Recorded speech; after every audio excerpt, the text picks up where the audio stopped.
It starts with a pig, pink, plastic, smiling, silent. You remember the piggy bank. Everyone had one. It sat on your shelf like a promise, a little plastic friend that taught you how to be smart with money. Drop in your coins, save, wait, don't touch, don't ask questions, just follow the rule, save now, enjoy later. But nobody told you how money actually moves. Nobody said that inflation eats value, that saving alone never builds freedom, that the world isn't built for people who wait. It's built by those who move capital, not hoard it. The pig taught you discipline, but not direction. You weren't told to create, you weren't asked to solve. You were taught obedience, to sit, to accumulate, to feel proud of coins that lose power by the day. It was the first financial lie you swallowed with a smile. By the time you grew up, the pig became a savings account, then a 401k, then a responsible plan. You kept playing by the same rules: save, wait, trust, and the system rewarded your patience with what? A few percent returns?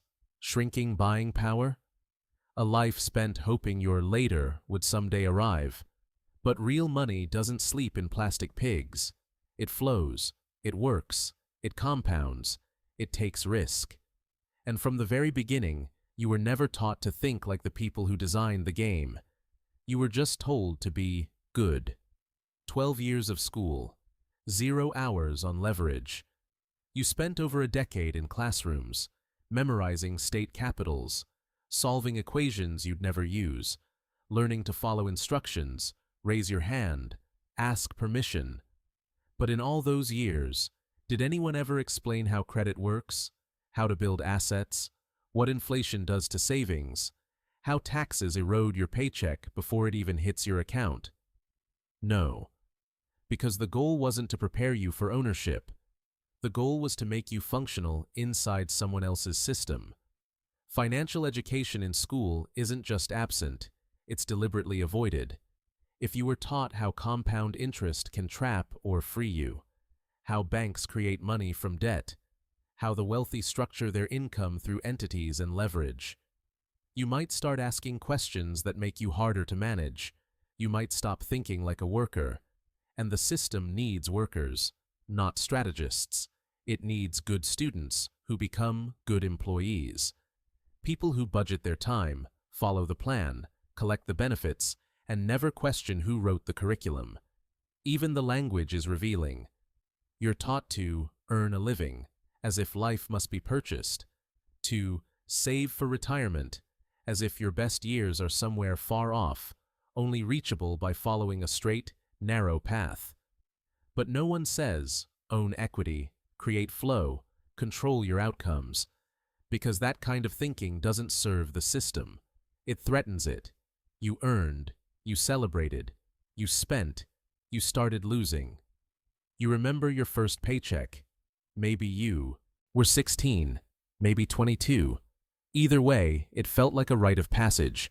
Real money, earned by your own hands. You smiled. You imagined what you'd buy. You felt the pride and the illusion of control. But then, before you even touched it, the deductions hit. Taxes, insurance, Social Security. What you saw on paper wasn't what you got. And what you got vanished faster than you expected. Rent, food, gas, a small celebration, maybe a new phone. Gone. And so began the cycle. You didn't notice it then, but you had entered a system designed to consume your effort. A system where your labor feeds institutions before it feeds your freedom. You thought the paycheck meant progress, but it was actually the starting point of financial dependence. Then came the first credit card, pre-approved, friendly, reward points. Build your credit, they said. No one warned you that the moment you swipe it, you're not just borrowing money, you're borrowing time. From your future, with interest. It's subtle, but brutal. You make more, you owe more. Your expenses expand, your commitments grow. And through it all, you keep thinking, I just need a raise, a promotion, a bit more. But the trap isn't the amount. The trap is the pattern, and you were never shown how to break it, because you were taught how to earn, but not how to structure. You were trained to celebrate income, not question ownership. And so the system wins, again and again, by feeding you just enough to keep you hungry. That first paycheck didn't give you power. It gave you permission to enter the loop, and you didn't know how to say no. They give you a card, not power, just the illusion of it. Credit is marketed as a tool of freedom. You're told it opens doors, offers rewards, builds your financial reputation. The moment you receive that shiny piece of plastic in the mail, it feels like a graduation into adulthood, a sign of trust. But no one ever explains that this isn't a symbol of power. It's a contract, a long-term financial agreement that's been carefully engineered to appear harmless, even helpful, while it slowly shifts the control of your money and your future into someone else's hands. The education system taught you how to earn, but not how to use credit. It never explained that the entire structure is built on emotional manipulation. Credit encourages you to focus on monthly payments, not on total cost. It rewards frequent use, not financial clarity. You're praised for your ability to carry debt responsibly, not for building actual wealth. Over time, this creates a mindset where taking on more debt feels like success, because the system frames your creditworthiness as something to be proud of. But underneath it all, the relationship is deeply asymmetrical. The more you spend, the more the bank earns, and the more dependent you become on the very mechanism that's slowing your path to financial independence. What makes this trap so effective is how invisible it feels. Swiping a card doesn't trigger the same psychological resistance as handing over cash. It's digital, seamless, almost abstract. And so your brain detaches from the real value of what's being lost. Not just money, but time, energy, and optionality. Eventually, credit becomes part of your identity. A car loan, a mortgage, student loans, emergency cards. It all blends into your definition of a normal financial life. You rationalize it. Everyone's in debt. Everyone's managing. But that quiet sense of pressure, of always owing, always budgeting around repayments, becomes your baseline.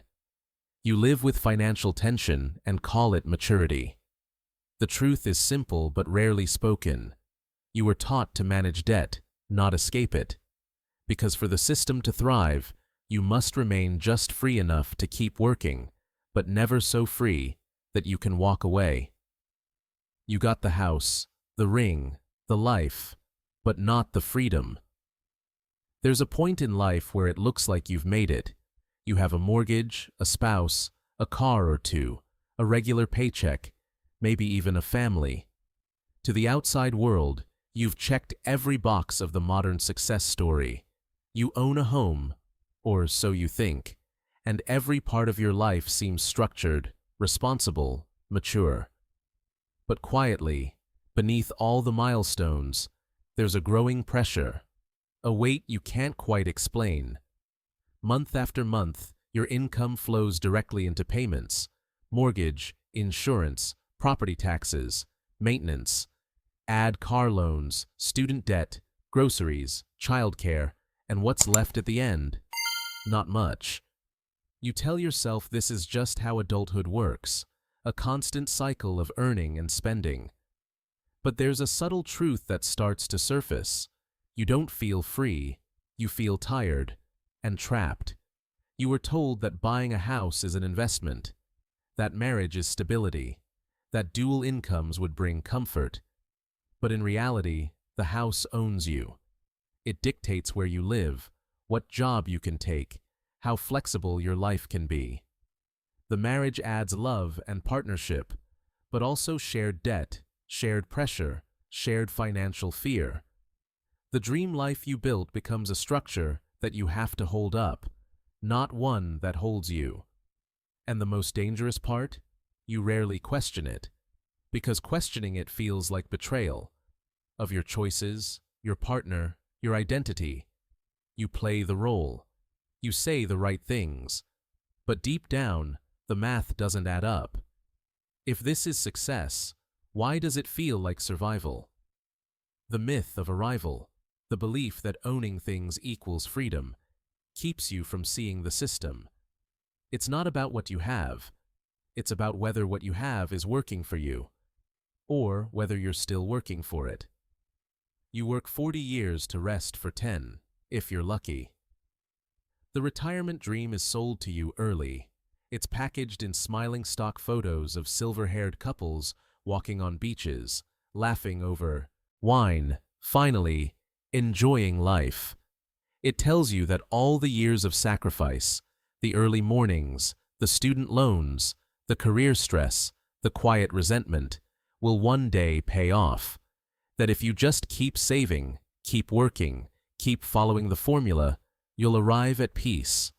But that peace keeps getting pushed further away. The retirement age keeps climbing. Healthcare costs skyrocket. Inflation erodes the value of your savings faster than you can grow them. And worst of all, when the day finally arrives, if it arrives, many discover that the numbers never really added up. Their savings aren't enough. Their energy is gone. Their dreams have withered under the pressure of decades lived for later. It's not just about money, it's about time. Time you gave to a job you didn't love. Time you delayed happiness, thinking it was the responsible thing to do.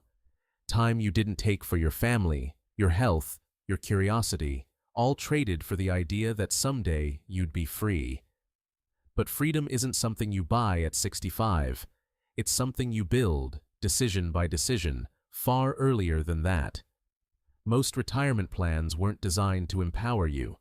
They were designed to defer your rebellion, to keep you focused on someday, so you wouldn't question today, so you wouldn't disrupt, challenge, or reimagine what life could look like now. The 401k, the pension, the just wait a little longer promise, they work well for the institutions managing your labor, not always for you. And for millions, that promise is breaking. Medical emergencies, economic downturns, layoffs, or simply outliving savings. The golden years turn into years of quiet anxiety. Many go back to work. Others shrink their lives down. Fewer talk about it because doing so would mean admitting that the reward never came. Retirement, as sold by the system, is not a gift.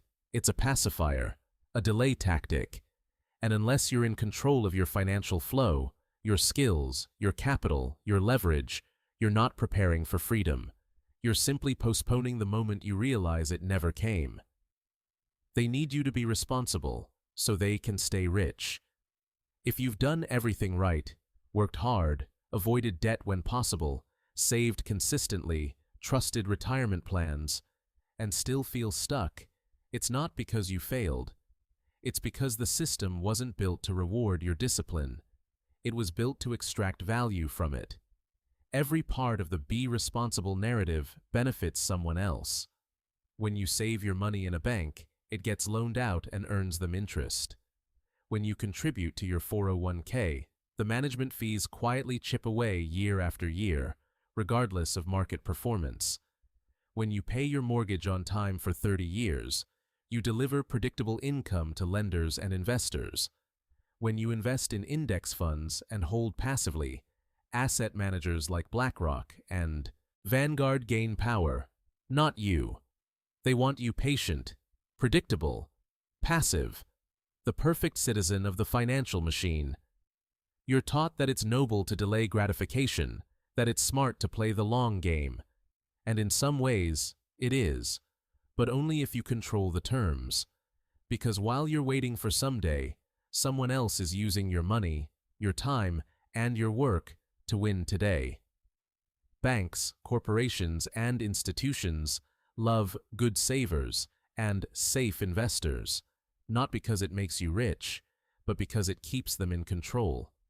They built a system where you fund their empire while being praised for your responsibility. They sell safety but keep the leverage. You carry the risk, they keep the upside. It's not a conspiracy, it's just design. Your patience is profitable, your silence is strategic, for them. And the longer you follow the rules without questioning them, the longer you stay exactly where they need you, compliant, uncertain, and hoping for a reward that was never guaranteed. Saving won't save you. Strategy will. You weren't taught how money works. You were taught how to wait, how to follow, how to believe that discipline alone would lead to freedom. But freedom doesn't come from obedience. It comes from understanding structure and building your own. The truth is, wealth isn't about how much you save. It's about how much you control, not just in dollars, but in time, energy, and decision-making. Those who build real wealth think in systems, cash flow, leverage, ownership, tax structure, scalability. These aren't secrets, but they're also not in any schoolbook, savings manual, or employee training. You were told to build credit, but not how to build capital. You were told to invest in retirement, but not how to create income-producing assets now.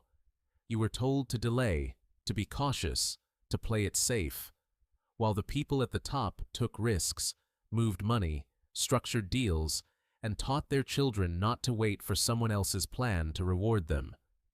The good news? It's not too late, because what you weren't taught, you can still learn. You can shift from saving to structuring, from working for money to making it work for you, from obedience to ownership.